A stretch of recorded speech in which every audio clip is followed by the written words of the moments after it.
when Fushua broke up with me. I cried until my eyes were red. She looked at me with annoyance and said disdainfully, "What? Do you love me so much that you can't live without me?" I nodded pitifully. She sighed helplessly, shook her head with a bitter smile, and casually transferred me 10 million as breakup compensation. Covering my mouth, I ran away crying like a heartbroken woman. Everyone in the private room sighed for me, thinking I was hopelessly in love with Fushua and couldn't possibly live without her. After all, I had been her devoted simp for 3 whole weeks. That was until the day my Weibo post went viral, boldly declaring, "Cold fish, stubborn donkey, Fushua is a total dumbass. Finally broke up, haha. Long live freedom." Fushua's lips trembled as she crushed the wine glass in her hand, her delicate fingers bleeding from shards. Even with her hand injured like that, it didn't stop her from sending me a message. "Gu-chun, you're something else. Here's another 10 million. Just make sure I never find you." On the day marking 3 weeks of our relationship, Fushua sent me a breakup text. The moment I received it, I jumped up and, refusing to accept it, rushed to the bar to confront her. In the private room, in front of all her girlfriends, I shamelessly grabbed Fushua's hand, dropped to one knee, and asked in a choked-up voice, "Honey, do we really have to break up?" Fushua lounged on the sofa, her tone icy as she replied, "Yeah, we're done. I couldn't hold back anymore. Please don't leave me, okay? Sweetheart, tell me what I did wrong. I'll change, I swear." Watching me grovel like a dog, sobbing uncontrollably, Fushua frowned, her eyes flashing with irritation and helplessness. "Gu-chun, are you seriously this obsessed? We've only been together for 3 weeks." Tears and snot streaming down my face, I nodded frantically. "Baby, I love you so much." Her frown deepened, her lips pressed into a thin line. After a long silence, my phone buzzed. A notification for a 10 million yuan transfer. Fushua turned her face away and said coldly, "Get lost, Gu-chun. This is your compensation. Don't ever bother me again." Her words left me pale and unsteady. "Fine, have it your way." Tears spilled as I covered my mouth and, under the pitying gazes of her friends, ran off crying like a scorned woman. One of her girlfriends finally spoke up. "Shua, you're just throwing money at him like that? That's straight up humiliating for a man. And he looks so miserable. Wasn't that too cruel?" Fushua watched me flee and sneered. "What? Should I chase after him now?" Hearing that, I immediately stopped my act and bolted like hell. The midnight streets were empty, silent except for the occasional passing car. Under the dim glow of a streetlight, I crouched, my expression melancholic. Beside me, my system lolled its tongue and comforted, "Host, don't be sad. Our mission's already complete." I lowered my head, lightly tracing the fresh cut on my left hand, a wound from when I tripped while delivering Fushua's breakfast days ago. A thin scab had already formed. "System, do you really think I'm upset?" The system wagged its tail in disbelief. "Gu-chun, you were acting? Damn, you deserve an Oscar." Laughing, I stood up and stretched. Obviously, the damn system had no words. In my past life, I've been a miserable workhorse who dropped dead from overwork. The system, taking pity on me, brought me to this new world. Its condition? Successfully woo a top-tier woman, maintain a relationship for at least 3 weeks, and you'll be revived in your original world. Mission accomplished. Of course, I'll do it. Once a beast of burden, always a beast of burden. I haven't struggled nearly enough yet. The system eyed me scornfully. It didn't understand why a beast of burden like me insisted on living, but it still honored our agreement and helped me choose a target to conquer. The eldest daughter of the Fu Group CEO, Fu Shui. Beautiful and rich, aloof and indifferent.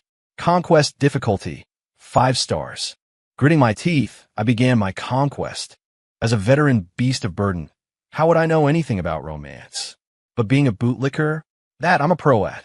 So I started engineering chance encounters, pestering her relentlessly, acting deeply affectionate, offering my heart to Fu Shui completely and without reservation, letting her treat me however cruelly she pleased. Even the system thought I had genuinely fallen for her, that I was desperately in love. But Miss Fu was genuinely cold and distant, unmoved from beginning to end. Then suddenly one day, While I was delivering her breakfast, she uncharacteristically spoke to me. You like me? After a moment of stunned silence, I nodded frantically. Fu Shui scoffed. From today onwards, you're my boyfriend. I was knocked dizzy by this sudden wave of happiness. When I happily reached for her hand, she snapped coldly. Get lost. All right then. Get lost it is. From that day on, I became Fu Shui's boyfriend, picking her up and dropping her off from work every day.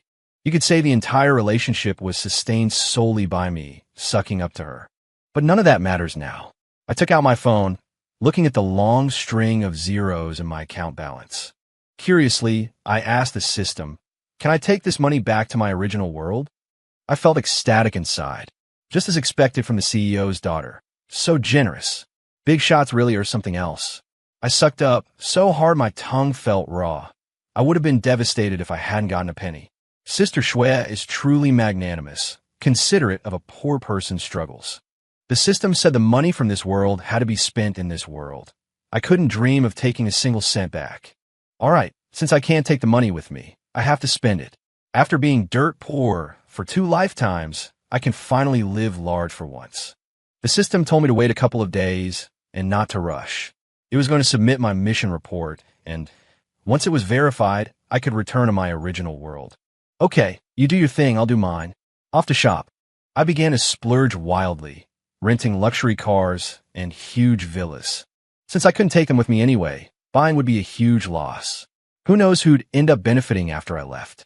After renting these, I hit the malls for a shopping spree.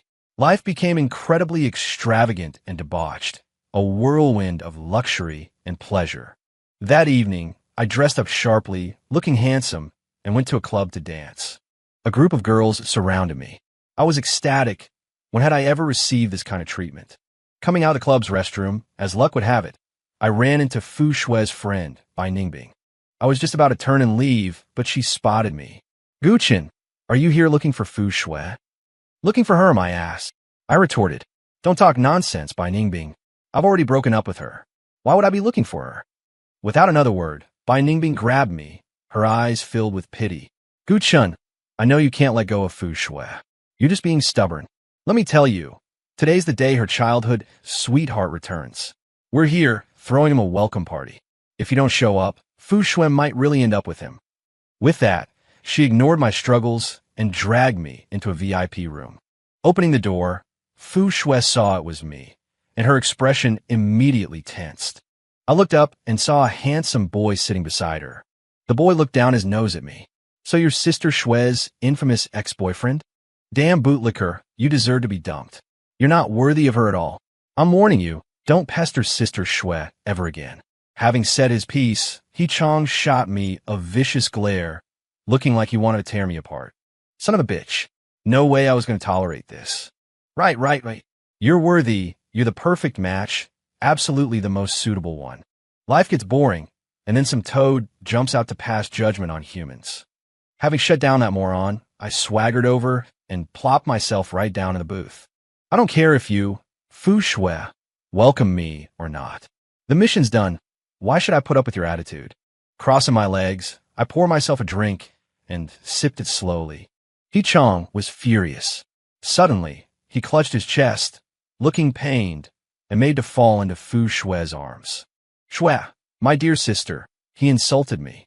Fu Shui, who had been watching coldly, suddenly stood up, looking like she was about to defend He Chong. He Chong fell straight onto the sofa, failing to land in Fu Shui's arms as intended. Seeing she had no intention of paying him any mind, he could only stand up awkwardly. His eyes darted around, and He Chong stepped forward, trying to take Fu Shui's arm. But before he could touch her, Fu Shui, for some reason, suddenly sat back down, her eyes fixed intently on me. After a long moment, Fu Shui, her expression icy and superior, calmly said to me, Gu Chun, you've gone too far. The noisy private room suddenly fell silent. I scoffed disdainfully, completely disregarding Fu Shui. Just then, one of her friends, seeing how awkward the atmosphere had become, stepped in to mediate. We're all friends here. Come on, let's drink. He Chong, don't provoke him. He's just overly sad because his sister Shui dumped him. Now He Chong wouldn't stand for it, snapping back at the friend who had spoken. What do you mean? How did I provoke him? He clearly started bullying me first. Looking at Chong, red-faced and veins bulging in his neck, I found his stupidity almost cute. Such a big man, yet acting so whiny. Was he playing the same game as me? I couldn't be bothered with this kind of two-faced, moronic guy. I'd rather spend the time scrolling through Weibo. Seeing me looking down at my phone, completely ignoring Chong. Chong wore a constipated expression, like he was furious but had nowhere to vent. Not sure what occurred to him, but his eyes suddenly darted around, and he started taunting me maliciously. A simp uses Weibo too? Is your account just a record of your daily simping? You wouldn't mind sharing it with us, would you? My expression stiffened slightly, not because I was afraid of him, but because my Weibo account really couldn't be shared with others. Stealing myself, I replied. I just browse Weibo for gossip and entertainment. Seeing I didn't dare to share, Chong became even more relentless. He was certain my Weibo must contain records of my simping, which would give him a chance to humiliate me. Thinking this, he lowered his head and chatted with the person next to him. Soon after, he turned to me with a malicious smile. Just got a number. Let's see what a simp's daily life looks like. He smugly waved his phone, opened the app, entered the phone number, and searched, all in one smooth motion. My face turned pale with fright. There was no way to stop him. After all, it was his phone. I couldn't just snatch it and smash it. I could only watch helplessly as he clicked open the profile page for Mouse Loves Big Me. Just as my hands were trembling with nervousness, Fu Shui's icy voice rang out in the room, laced with a hint of warning. Stop looking. Close it. Guess she has some conscience after all. My 3 weeks of simping weren't entirely wasted. Unexpectedly, that bastard Chong was determined to embarrass me. Not only did he ignore her, but he also mirrored his phone screen onto the large display in the room. The instant he clicked on my Weibo feed, I shot up and ran faster than a dog. Just before leaving, I deliberately turned back and said to everyone in the room, "Mountains are high and roads are long. Farewell. We shall likely never meet again." Fuck, there was nothing else on my Weibo, just posts dissing Fu Shui. Every single post was a record of my mockery and disdain for Fu Shui. Luckily, I ran fast. If I'd been slower, I might have died in that room today. Just as I stepped out, the people inside the room were already staring silently at the big screen. Goddamn Miss Big. Where's the big? Clearly just a Miss Small. So small, a pair of A-cups, I really can't handle that. Cold fish, stubborn mule, this annoying idiot who ignores people is driving me crazy. When can we finally break up? Speaking of the most annoying type of woman, it's definitely the kind who acts like she has shit in her mouth, afraid to speak lest she reveals her bad breath. Aloof on the surface, but insecure deep down. Finally broke up, 10 million in the bank, feeling great. Didn't expect this idiot to be so generous. Thanks a lot. In the dead silence, Fu Shui faced her friend's gazes, her expression cold, but her slightly trembling hand betrayed her inner agitation. A moment later, she crushed the wine glass in her hand. Fu Shui grabbed her coat, stood up, and walked out of the private room. Little sister Shui, where are you going? Going to catch that bootlicker. At this moment, Chong was smiling warmly, clutching my incessantly ringing phone. I couldn't even wait for the elevator, sprinting all the way back to the luxurious apartment. Only after getting inside did I feel safe. I turned on my phone. Countless missed calls, all from Fu Shui. Seeing I wasn't answering, Fu Shui finally sent me a message. Guchen, you've got guts. I'll give you another 10 million. Just don't let me catch you. Reading this message, I could just imagine Fu Shui grinding her teeth as she sent it. Lying contentedly on the leather sofa, I chuckled inwardly. Afraid of you? Once the system submits the mission, I'll leave this world. You think you can catch me? Dream on, huh? Just as I finished laughing, the system came online. This damn thing is so slow. Bro, it's been so long. Hasn't the mission submission succeeded yet? The damn system had an expression like it wanted to look at me, but didn't dare. I knew that look well. It's the same expression I have when I screw up and look at my boss. I nervously jumped up from the sofa. Bro, don't mess with me. What happened? Spit it out. The damn system stammered. Well, it's nothing major, Guchun. It's just network lag caused the mission submission to fail. Haha, look at this mess. We'll just have to trouble you to do it again. This son of a bitch still had the nerve to laugh. As the damn system's guilty voice drifted into my ears, My vision went dark, my body swayed, and I nearly fainted. I just fucking pissed Fu Shui off completely. How the hell am I supposed to do it again? Walk right up to her and ask to be killed? Just as I was freaking out and about to lose it, the doorbell suddenly rang, making my heart jump. She found me this quickly? I looked through the peephole. Speak of the devil. Fu Shui was standing outside the door, her face ice cold. She was forcefully suppressing her anger, her tone frigid as she said, "Gu Chun, get the hell out here." The damn system, with trembling paws, lit a cigarette and took a deep drag. How about you just jump out the window? If you're lucky, you'll only end up half crippled. Then Fu Shui can take care of you, and you two can rekindle things. I gave it a fake smile and slapped the cigarette out of its hand. What kind of luck makes you only half crippled after jumping from the 36th floor? If I had that kind of luck, would I have died suddenly? Would the network lag during mission submission? The damn system chuckled awkwardly. I regretted it so much. If I'd known better, I wouldn't have recklessly taken that 10 million. Now I'm screwed. Trembling all over, I braced myself against the door. I knew opening it would lead to an even worse fate.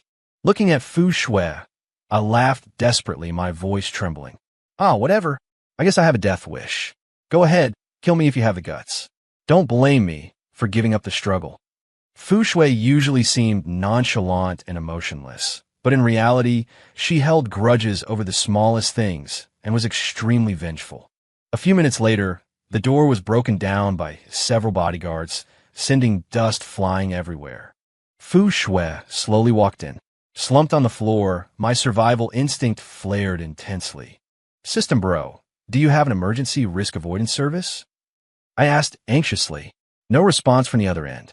That son of a bitch system really is a dog. It actually scrambled offline and ran away. To ditch me, the host, at the critical moment. "Damn it, you bastard." Gritting her teeth audibly in anger. Fu Shui's grim face slowly became clear through the dust and smoke. "Didn't I tell you not to let me catch you?" Her cold gaze landed on me, filled with killing intent. I knew I wouldn't be able to get through this today. I was gonna die, stealing myself. I pinched my thigh hard, and my eyes suddenly reddened. "Honey, didn't you realize I was just forcing a smile? I was just putting up a brave front. Don't you know how much I've loved you during this time? Can't I have a little self-respect and say some tough words behind her back?" Fu Shui remained expressionless, lifting her eyelids slightly. "Is that so?" I lowered my head, tears dripping onto the floor with audible plops. Stubbornly, I turned my back to Fu Shui, my shoulders shaking incessantly like a resilient young poplar tree. Fu Shui glanced at me, then surveyed my luxurious penthouse apartment, her gaze finally settling on the pile of luxury goods I had bought. My heart trembled, but I cried even more wretchedly. "Fu Shui, do you know? After we broke up, I could only rely on shopping to relieve the depression in my heart. But even so, it couldn't heal the hurt you caused me. Although I got cold, lifeless money, what I lost was a soft, warm you. If I had a choice, I would rather have you than the money." Fu Shui raised an eyebrow, looking at me mockingly. "You don't want the 10 million, you just want me?" I nodded like pounding garlic, opening my tear-blurred eyes, my gaze sincere and full of expectation. She looked at me intently for a long moment. "Fine, then give me back the 10 million. Damn you, leave it to you." Her words made me break down. I thought I was about to leave this world, so I'd already spent all that money. Just this morning, passing the entrance to the residential complex, I casually gave 100,000 to a beggar. Where on earth was I supposed to find 10 million for you now? Although the luxury penthouse is valuable, I'm renting it. Seeing me hesitate to speak, Fu Shui said impatiently, "What? Can't come up with the money? This apartment must be worth at least 8 million. Sell it and pay me back. I won't ask for the remaining 2 million. How generous of you. Thank you so much." With a fawning expression, I said to Fu Shui, "Sister Shui, I want to sell it too, but someone else won't let me." Fu Shui's willow-like eyebrows shot up. "Don't make excuses. Who won't let you?" "The landlord won't let me." My words left Fu Shui speechless. After a long pause, Fu Shui threw down a harsh ultimatum. "If you can't pay back the money, we get back together." With that, she hastily left with her bodyguards. It wasn't until long after Fu Shui had gone that I came back to my senses. What? Did she mean? The system, that damn bastard, had returned at some unknown point and was now wagging its tail and giving me a thumbs up. Host, leave it to you. Someone as proud as Fu Shui, after being tricked by you, actually agreed to get back together. I grinned, so wide my mouth practically became a giant abyss. I quickly scrambled up from the floor, immediately switching into simp mode. I took out my phone with trembling hands and sent Fu Shui a message. Honey, am I dreaming? You really agreed to get back together with me? Fu Shui's reply came back instantly. Gu-chun, don't flatter yourself. When did I say I want to get back together? I'm just granting you another chance to pursue me. Damn you. The most venomous heart belongs to a woman. Looks like I really have to repeat all those bottom-of-the-barrel simping behaviors again. So, the next day, I returned to the miserable life of being Fu Shui's simp. The comforting thing was, having simped so hard before, I'd gained experience. This time, being a simp was second nature. I would never again be like the first time, buying breakfast for Fu Shui only for her to have an allergic reaction, or bringing her hand-cooked soup when she was sick, only for the mushrooms to be poisonous and almost send her to the afterlife. Even on the day she was discharged, I was helping her down the stairs when I sneezed. I accidentally let go of Fu Shui, causing her to spend another month in the orthopedics department.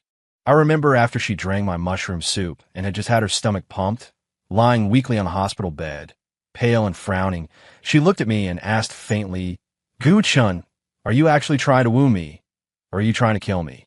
Or is it that because I didn't agree to your pursuit, you're planning to bum me off? I lower my head, not daring to make a peep.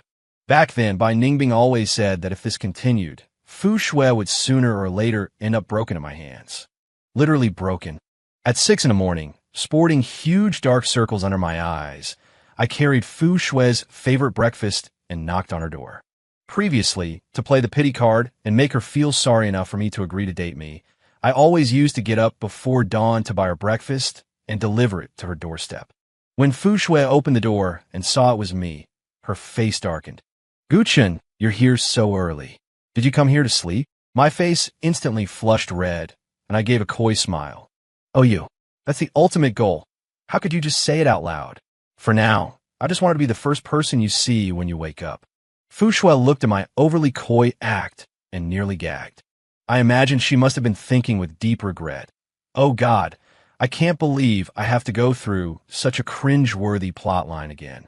Fu Shui angrily slammed the door shut and went back inside, leaving me awkwardly stranded at the doorstep. But I wasn't discouraged. Sure enough, after a short wait, Fu Shui's muffled voice came through the smart lock's microphone. Enter the password yourself and come in. I was completely baffled. How I know the password? After racking my brain for a while, I entered Fu Shui's birthday. An error message popped up. Fu Shui's impatient voice came through again. Your birthday? Now I was completely stunned. In the living room, Fu Shui was lounging lazily on the sofa, the corners of her eyes still slightly red from sleepiness. Once inside, I immediately put on a teary-eyed expression and asked softly, Wifey, getting up so early today, it must have been hard on you. Fu Shui glared at me, annoyed. And just who was it that woke me up bright and early? I was speechless. Looking at the Shengjian bao I offered her, Fu Shui snorted. My taste changed a while ago. I like the shrimp dumplings from the south side of town now. All right, fine. You're the boss. Whatever you say goes. I pulled out my phone, just about to place an order, when Fu Shui's voice piped up again. Is it you wooing me or the delivery guy? Fine. I'll go buy them, all right?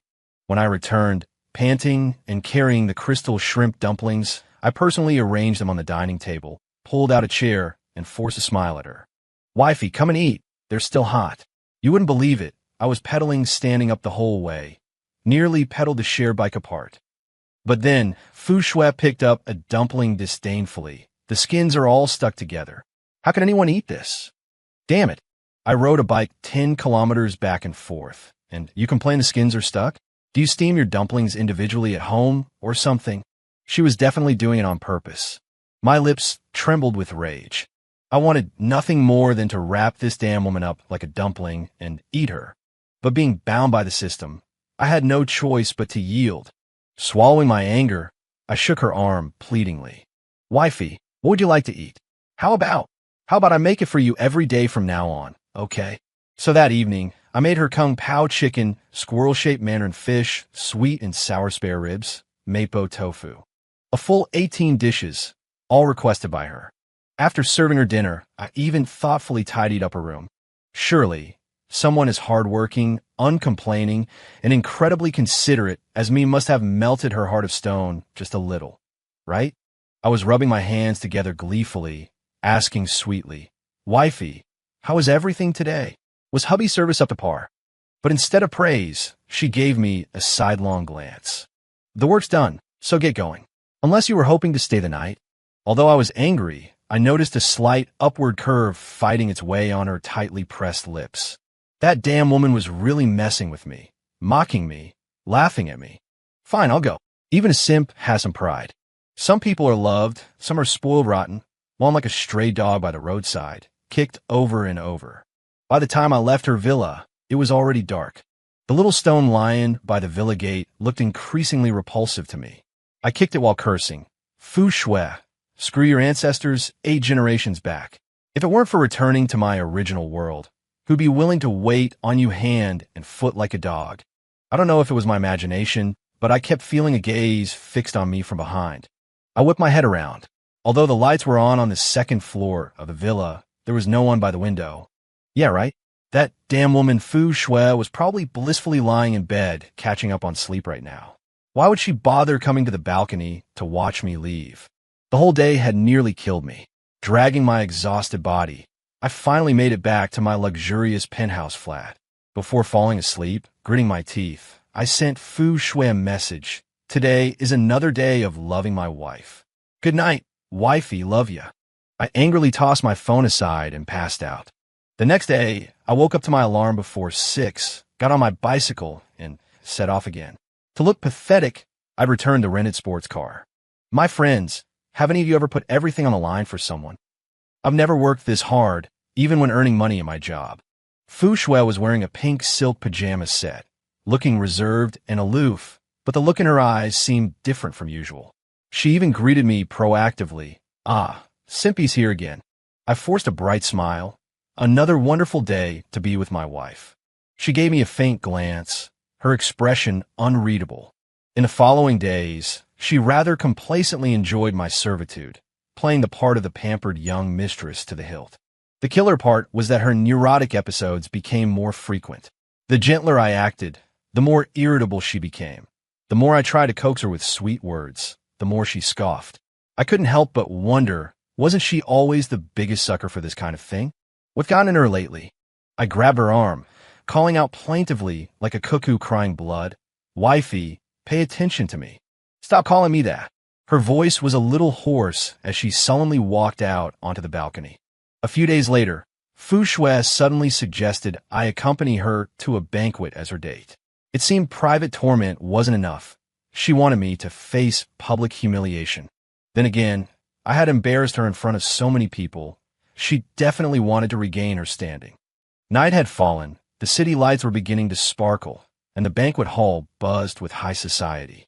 In the crowd, Hichong held a wine glass. When his eyes landed on Foo Shui, the smile almost couldn't be contained. Then, upon seeing me, flames of fury instantly ignited in his eyes. "Man, how did you get in here? Who let you in? You loser, you simp." Hichong's face twisted ferociously as he screamed and charged at me, startling me so badly that a mouthful of cake lodged itself firmly in my throat. I nearly choked to death. "You little punk, trying to kill your daddy, huh?" Clutching my chest.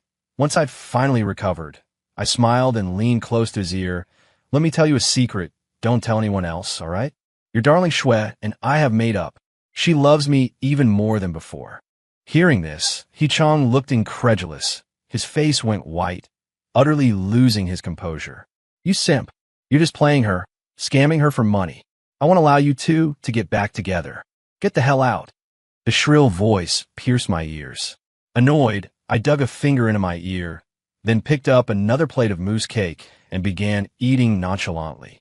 "That's a valuable suggestion you've made. I just want to say no. Me standing here is a middle finger to you and the whole world." Hichong's chest heaved violently. So furious he looked ready to pass out. Just as he was about to lay hands on me, he abruptly changed his tune. Please, stop yelling at me. I was just joking. I scoffed lightly. Your joke isn't half as funny as your face. A light chuckle sounded by my ear. Fu Shui had somehow appeared behind me. He Chong, tears welling in his eyes, pointed at me and whined, Shui Mimi, this bad man sneaked in here, and he even scolded me. Fu Shui swept her cold gaze over me, then looked at me with a mocking smile. Back together. I'm so in love. She was angry. I could feel it. Was it because she'd let He Chong misunderstand? Probably. I steadied my voice, forced a smile, and shook my head. No. I'm the one who's so in love. Without you, I'm like a fish out of water, a dying donkey. Those things I posted on Weibo? All deliberate, just to get your attention again. Everything I do is a carefully calculated push and pull. I position myself as the hopeless simp, deliberately saying all this loudly to save He Chong's face in front of everyone. Sure enough, Fu Shui's expression softened. My heart sank. The only reason I'd succeeded in winning her over before was probably because He Chong wasn't around, and Fu Shui was just playing around. Now, it'd be tough. I was about to spiral into depression again. He Chong suddenly spoke up, sounding puzzled. Shui Mimi, why are you wearing a blue necklace today? I thought you hated that color the most. Maybe it was my imagination, but Fu Shui's expression flickered with something like discomfort. She turned her face away, lips pressed tight. What I liked yesterday, I might not like today. What I hated yesterday, I might like today. I blinked. That sounded unnecessarily cryptic, but He Chong's face drained of color. Now the tears in his eyes were real. Shui Mimi, I knew you were still angry about me leaving without a word to study abroad back then. Unable to bear Fu Shui's coldness, he turned and ran off, sobbing. I cackled inwardly. This guy was even more of a crybaby than me, and I was pretending. He was the real deal. I expected Fu Shui to chase after him, but instead, she just fixed me with a dark stare. Guchin, you've got quite the silver tongue. I was baffled. You're the one who pissed him off. How is this my fault? The banquet ended. On the way back, the car was silent. Fu Shui stared out the window, saying nothing. I was about to crack some joke when my eyes landed on that necklace again. Earlier, I'd been too busy bickering with He Chong to look closely.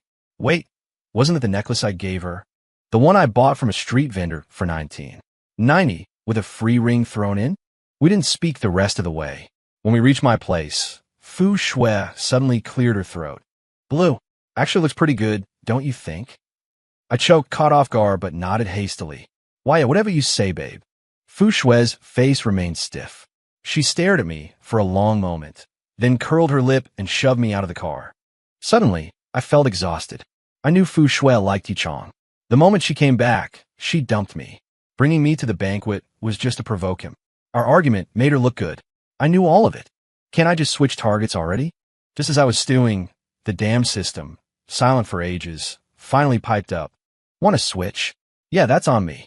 I'll put in a request. Usually gets approved. My eyes nearly popped out. You could have said that sooner, you piece of shit. Too overjoyed to curse it out, I nearly wept. Finally, freedom from that ice queen. In my excitement, I couldn't resist firing off another Weibo post. El Mayo, only a dumbass would get back together. Not my problem anymore. 2 minutes later, a new comment appeared below. A black avatar. Short reply. My stomach dropped. Sure enough, my phone rang instantly. Fu Shui's icy voice crackled through. Gu Chun, get your ass over here.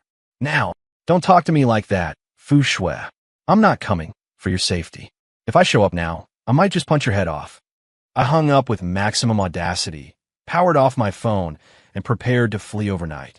5 minutes later, Tongzi returned with his tail between his legs. Seeing him in such a sorry state, my confidence instantly wavered. What's wrong? The damn thing clearly lacked conviction, stammering for ages without spitting out a single coherent word. Well, I don't know what's up with the main system this time, but I actually can't switch the target. Damn it, I couldn't hold back anymore.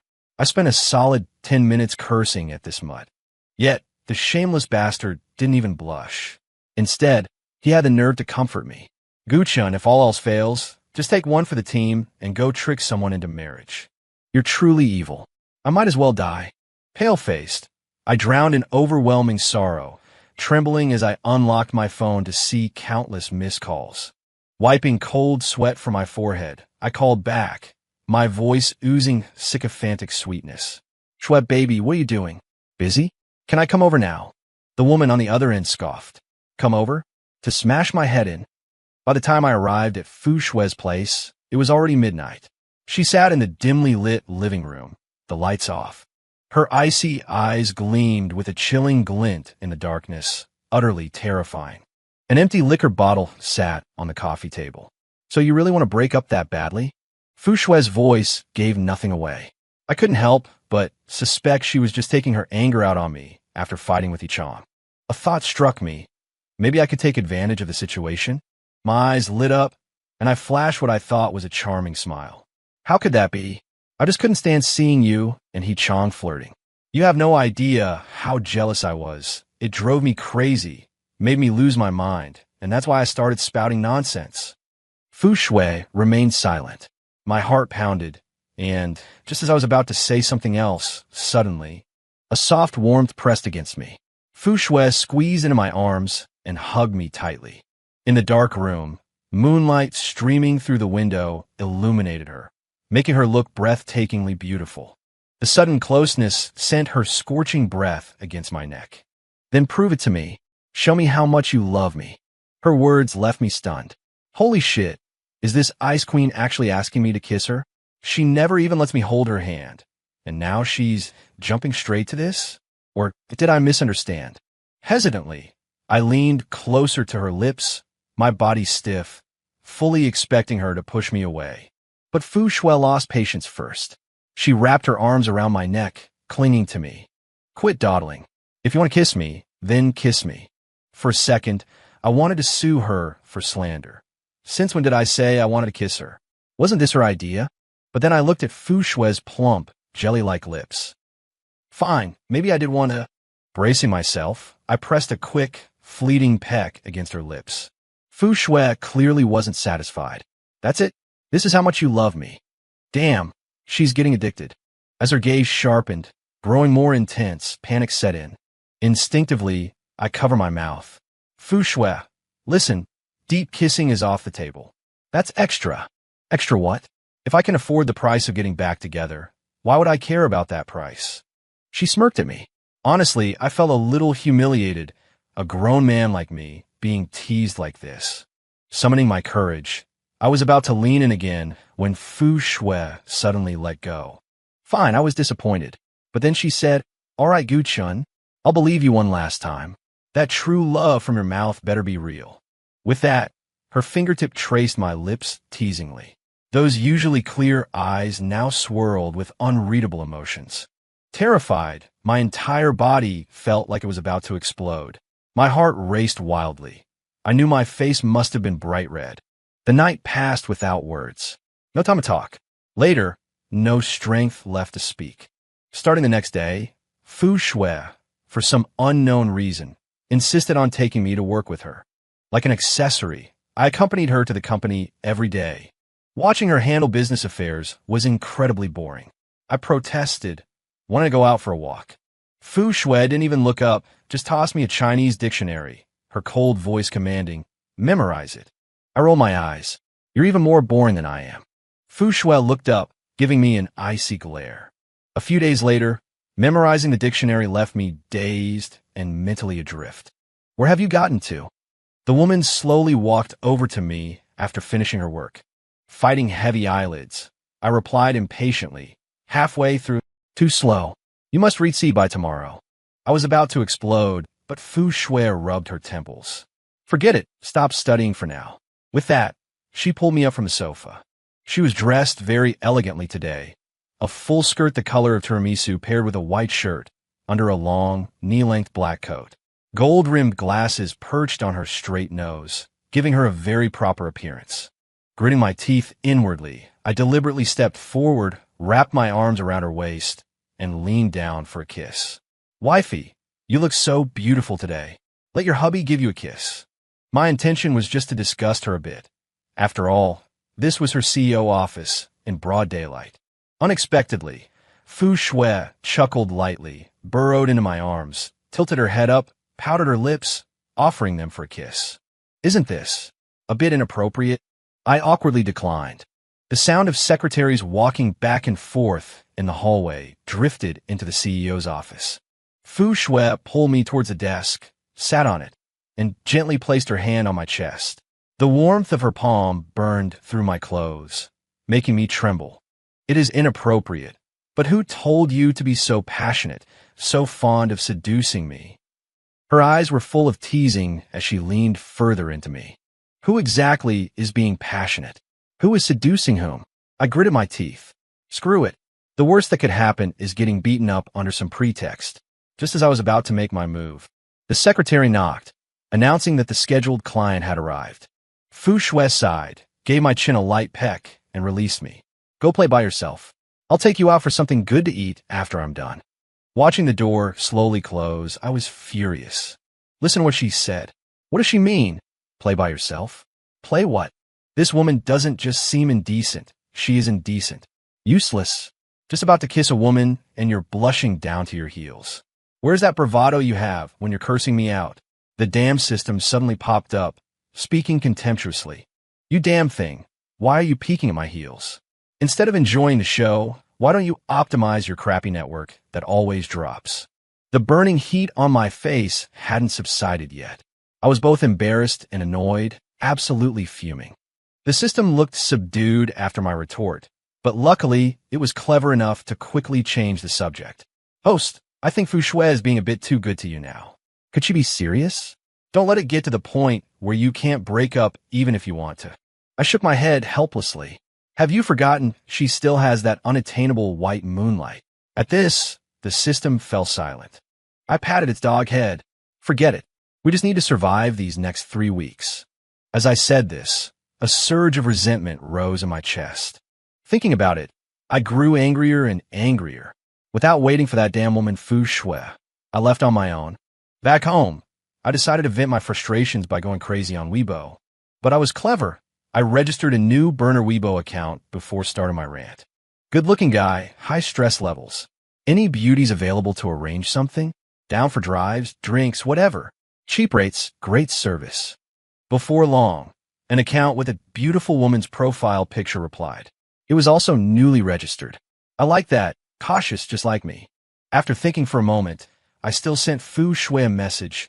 Wifey, I have plans tonight, won't be back. But Fu Shui didn't reply at all. Deep in the quiet night, having escaped Fu Shui's villa, I ran like hell. Panting, I ran to the street corner where I'd arranged to meet the beauty, only to find she was already there. A black Ducati was parked by the roadside. Beside it stood a figure, back turned to me, leaning lazily against the bike, revealing a stunning figure with long legs. Thrilled, I waved at her. Hey beautiful, right on time. I'm here. Cool bike. She hummed softly, turning her head to look at me with a smile that wasn't quite a smile. When I saw her face clearly, all my earlier excitement vanished. As if I'd seen a ghost, I took large steps backward. Fu Shui, how could it be you? And why shouldn't it be me? Fu Shui asked, her expression grim. I lowered my head in humiliation, not daring to look at her. Going out looking for a good time, and the date turns out to be my own wife. How do I handle this? It's urgent, waiting for advice online. Fu Shui walked over. Wanted to see a beauty? Go for a ride? Have a drink? Feeling stressed? Looking for a good service? How about you service me for change? I immediately turned to run back. Actually, I suddenly feel kind of sleepy. I'm heading home to bed. Don't worry about seeing me off. Fu Shui dropped her teasing tone, reached out, and grabbed my wrist firmly. Gu-chun, remember this. You are a man with a girlfriend. Perhaps it was the cold night wind, but hearing her words, I shivered. Yet I felt deeply wronged. Her heart was clearly still set on her unforgettable past love, yet she demanded absolute loyalty from me. What kind of twisted logic was that? With a stiff face, I started to head home, but Fu Shui stopped me. Get on the bike. Fuming inwardly, I started speaking recklessly. It's just a stone's throw home. I'm not so delicate that I need a ride. Fu Shui shot me a sideways glance. Didn't you want to go for a ride and look at the moon? Or have you changed your mind? I still obediently climbed onto the bike, unable to resist muttering under my breath. The main course I was looking forward to is off the menu. but I guess a little snack is okay too. Fu Shue's voice, tight with anger, sounded right beside my ear. Gu-chun, do you have a death wish? I quickly tightened my arms around her waist. Your waist is so soft, Shue. I love holding it. Fu Shui snorted coldly, but didn't say anything else. The night wind carried a hint of coolness as Fu Shui sped along the winding mountain roads with me behind her. She rode fast but steady, and I found it thrilling. Fu Shui's voice drifted back on the wind. Is the moon beautiful tonight? I looked up at the sky. Beneath the high, bright moon, I held her slender waist tightly, laughing freely. Time flew by, and there was only one day left of the 3 weeks. The mission was almost complete. During this period, Fu Shui had been very good to me. The way she looked at me was intense and focused. Her kisses always felt so sincere, passionate, and lingering. Only when my kisses left her eyes moist and her body weak would she release me, gasping for breath. After the passion subsided, she would always stroke my face and ask softly, Gu-chun, you can't leave me now, can you? I'm yours now. You have to take responsibility for me, right? In those dazed moments, I started to think she might have genuinely fallen in love with me. That was until Fu Shui told me she wanted me to accompany her to He Chang's birthday party today. Only then did I snap back to reality. Today was He Chang's birthday. Bringing me was just another move in whatever game she was playing with him. Realizing this, I mentally slapped myself. That was close. I'd almost lost my head and believed she had actually fallen in love with me. On the way there, I stared out the window, silent. My acting skills were usually decent, but today I couldn't manage to look happy no matter how I tried. Fu Shui squeezed my hand affectionately. I know you don't like He Chang, but our families go way back. We have to show the He family some courtesy. If you feel too uncomfortable, we can just stay for a bit and then leave. Yeah, right, if I leave, it just makes it easier for you to get close to He Chang, doesn't it? Damn woman. Whatever. It's the last day anyway. After today, this will all be over. When He Chang saw Fu Shui arrive, his eyes instantly lit up.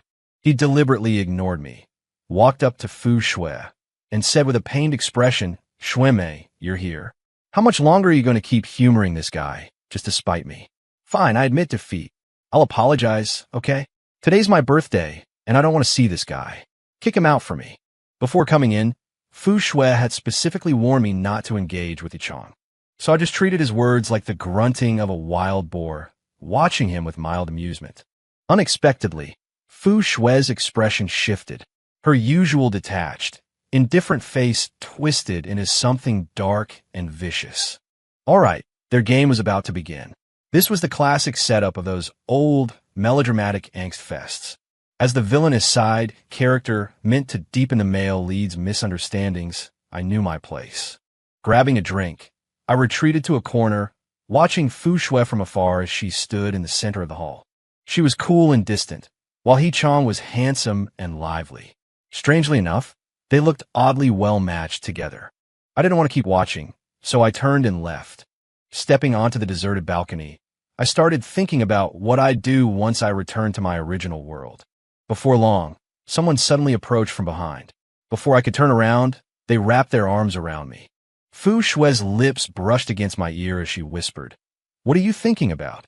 I knew the drill. Emotional labor was part of the job. You. Under the moonlight, I stood in silence as Fu Shui held me tightly. Her soft kisses trailed along my earlobe, her scorching breath searing my skin. I gritted my teeth, refusing to make sound. But she seemed addicted, showing no signs of stopping anytime soon.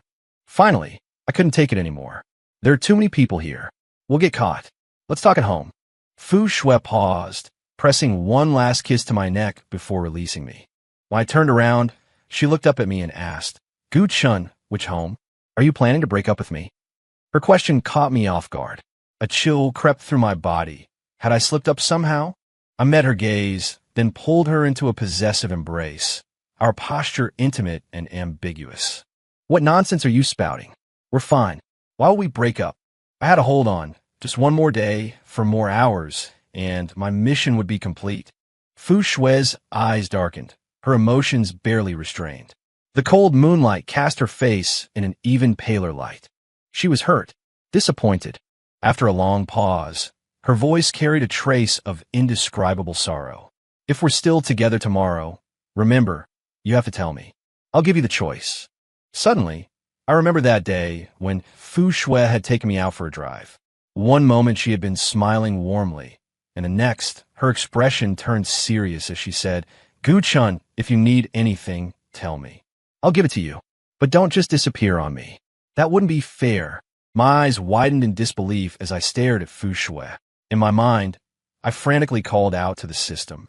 Damn system, what do I do? Fu Shui seems to know about the mission.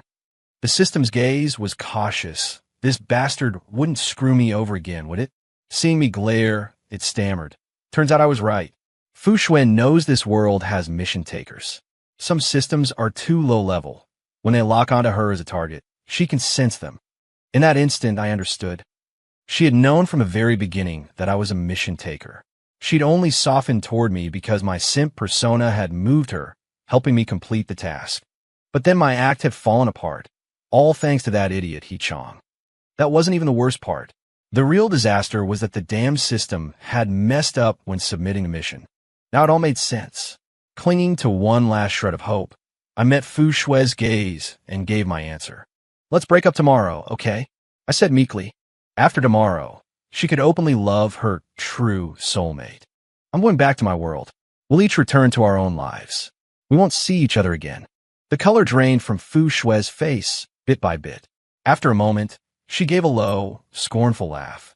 After all that, you're still leaving? So, I was the only one taking this seriously from the start. Hearing her say that, I couldn't help but flare up. Seriously, cut the melodrama, okay? If I don't leave, how am I supposed to make room for your white moonlight? Fu Shui looked up, her face filled with confusion. Make room? What are you talking about? I have nothing to do with him. We only interact because our families have known each other for generations. I didn't believe her for a second.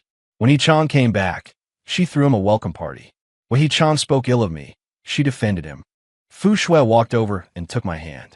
I tried to pull away, but she gripped it tighter, her expression stubborn. I'll give you one more chance. Answer again. Are you willing to stay for me? I slowly pried her fingers open.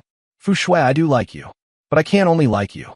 I have family who loves me, important friends, a career I'm passionate about. Fu Shui, I can't just love you all alone in this world. Hearing this, Fu Shui's face went deathly pale, as if she had long anticipated this outcome. Fu Shui gave a wretched smile. Fine. All right, Gu-chun and I agree. We'll break up tomorrow. Early the next morning, my form began to blur, fading away bit by bit before Fu Shui's eyes. At first, Fu Shui's expression was deathly still, but as she watched me turn transparent, panic set in. Finally, almost frantically, she tried to hold on to me, screaming at the top of her lungs. Gu-chun, I regret it. You remember this. Don't let me catch you again. Next time, I won't let you go. Tears shimmered in my eyes. Fu Shui, thank you for letting me go. After returning to my original world, there was no dog system, no Fu Shui. The last time's brush with death from overwork taught me not to push myself too hard, to learn how to slack off. I started cherishing time spent with family and friends. A year passed. Life was calm and happy. But sometimes when I was alone, looking up at the moon, I'd inevitably think back to that night Fu Shui took me for a drive. The wind in the mountains, the cold, clear moon, the stars in the sky, the chirping of cicadas by the roadside. My family and friends noticed something was off about me and became keen on setting me up on blind dates, all of which I refused, until the day my mom tricked me into going to a restaurant. Listening to my mom drone on in my ear about how outstanding this girl was from a scholarly family just back from studying abroad. I hung my head, dejected, thinking, no matter how outstanding she is, I don't want her. I have my Fu Shui. Suddenly, a familiar voice sounded beside me. Sorry, I'm late. I looked up, staring blankly at the familiar face, unable to believe my eyes. My mom beamed, said she had something to attend to, told us young people to chat, and left. Fu Shui ignored me. She sat down opposite me, picked up her water glass, and drank slowly, deliberately. Seeing me gaping at her like an idiot, she curled her lip disdainfully. Didn't I tell you? Don't let me catch you. Why don't you ever learn? I opened my mouth, wanted to ask how she got here. My eyes grew hot. I reached out, carefully taking her small hand, terrified this was just a dream. Feeling her warmth, I smiled at her. This time, even if I die, I won't let go. Female leads perspective. Fu Shui hadn't wanted to help Gu Chun complete this task. It was too much trouble, and she hated trouble. But during the months Gu Chun relentlessly pursued her, he'd stressed her out so much she'd lost Tenjin. She felt that if she didn't agree, she might actually die. Besides, she'd started to feel a little sorry for this little simp who was trying so hard to win her over. That day, Fu Shui was working in her study, her gaze drifting through the window from time to time, settling on the road leading to her villa. Her phone rang. It was a message from Gu Chun. "Wifey, good morning. I'm on my way with a food delivery." Fu Shui clutched her stomach, aching with hunger from waiting for him, gazing at the setting sun hanging low in the west, falling silent. Shouldn't it be good night?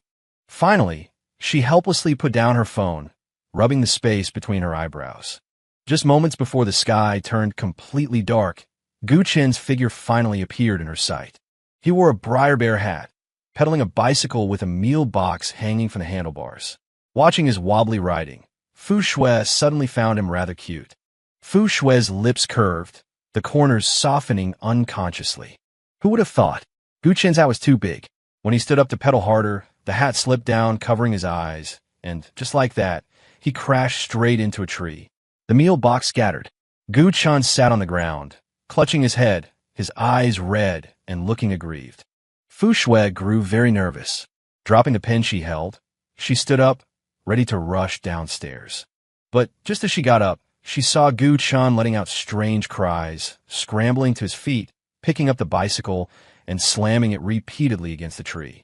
The dry leaves on the winter tree rained down with a rustle. Not until the bicycle fell apart did he seem satisfied. He picked up the meal box, ignoring the scattered parts and the still spinning wheel of the broken bike. Limping over, he called out gently through the gate, "Wifey, I've brought you breakfast. Dinner." Fu Shui felt that Gu Chun might genuinely like her, that he had gone through a lot for her, so she accepted his pursuit. She figured that after 3 weeks, once the mission was complete, she could just let him go home. She didn't even dare to be too warm or pleasant towards Gu Chun, fearing he would fall deeper, become unwilling to go home, and end up truly clinging to her.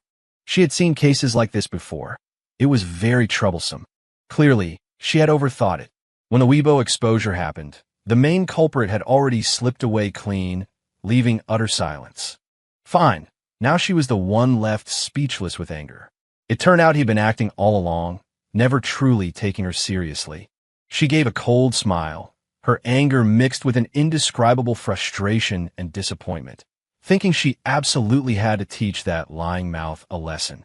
But that night at the banquet, hearing his deeply affectionate sweet talk, knowing full well not a word from his mouth was true, she couldn't help but feel a secret thrill. Fu Shui was startled by her own reaction. Only when Gu Chun was about to leave did she have to admit that she was the one who had fallen for him all along, the one who couldn't let go. In that instant, a selfish thought occurred to her. She wanted Gu Chun to like her, to love her enough to be willing to stay in this world for her. Sometimes she felt Gu Chun really had started to like her. All those times she kissed him, he never resisted. He would even get jealous over her. Who says a little liar can't tell the truth? She was waiting, and she knew Gu Chun was waiting too. In the end, what she waited for was abandonment. What Gu Chun waited for was going home. He chose without hesitation. After he left, Fu Shui first tried hard to pretend she didn't care, then started feeling a bit lonely, and later found life had become utterly boring. She found the system and asked if she could exchange her identity to go to his world. The system said of course, but she would have to trade the fate and life of her current world. Fu Shui agreed without the slightest hesitation. And so, she gave up everything, arriving alone in another world, then pretended to be nonchalant, saying, "Didn't I tell you not to let me catch you again?" Only she herself knew, the moment she found Gu Chun, just how fortunate, how thrilled, and how overjoyed she felt.